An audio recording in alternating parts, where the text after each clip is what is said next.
بسم اللہ الرحمن الرحیم۔ سید عطا اللہ شاہ بخاری دینی اور سیاسی رہنما مجلس احرار اسلام کے بانی تھے۔ 1891 کو پٹنہ میں پیدا ہوئے۔ آبائی وطن موضع ناگڑیاں، ضلع گجرات، پنجاب، پاکستان تھا، لیکن آپ کے والد مولوی ضیاء الدین احمد نے بسلسلہ تبلیغ پٹنہ میں سکونت اختیار کر لی تھی۔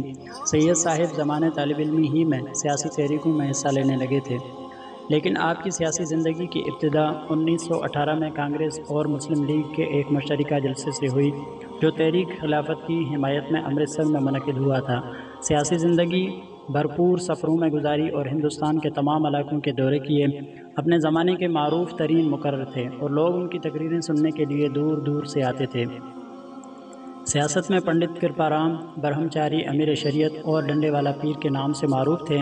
حیات امیر شریعت سمائے سید عطا اللہ شاہ بخاری، از جانباز مرزا مکتبہ تبصرہ لاہور، صفائے انگریز اور احمدیت دشمنی میں صف اول میں رہے۔ حیات امیر شریعت سمائے سید عطا اللہ شاہ بخاری، از جانباز مرزا مکتبہ تبصرہ لاہور، صفحہ 434۔ مجموعی طور پر 18 سال جیلوں میں قید و بند کی صعوبتیں برداشت کیں۔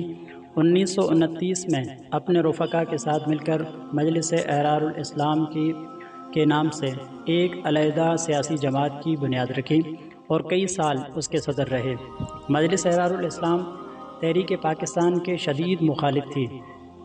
سید عطا اللہ شاہ بخاری کا موقف تھا کہ پاکستان کے بارے میں گزشتہ سال میں نے جس جگہ بھی تقریر کی ہے، پاکستان کو مسلمانان ہندوستان کے لیے مہلک بلکہ ہلاکت آفرین اور ہلاکت خیز بتایا ہے۔ سید عطا اللہ شاہ بخاری 23 دسمبر 1892 کو اپنے ننیال پٹنہ میں پیدا ہوئے تھے۔ ابتدائی تعلیم کے حصول کے بعد امرتسر آ گئے، جہاں مفتی غلام مصطفیٰ قاسمی سے صرف النحو اور فقہ کی تعلیم حاصل کی۔ 1915 میں پیر سید مہر علی شاہ آپ گولڑا شریف کے ہاتھ پر بیعت کی۔ پہلے تحریک خلافت کے مخالف تھے، مگر پھر سید داؤد غزنوی کے دلائل سے قائل ہو کر اس تحریک کے حامی بن گئے، جس میں ان کی خطابت نے جان ڈال دی۔ 1921 میں انہیں گرفتار کر لیا گیا۔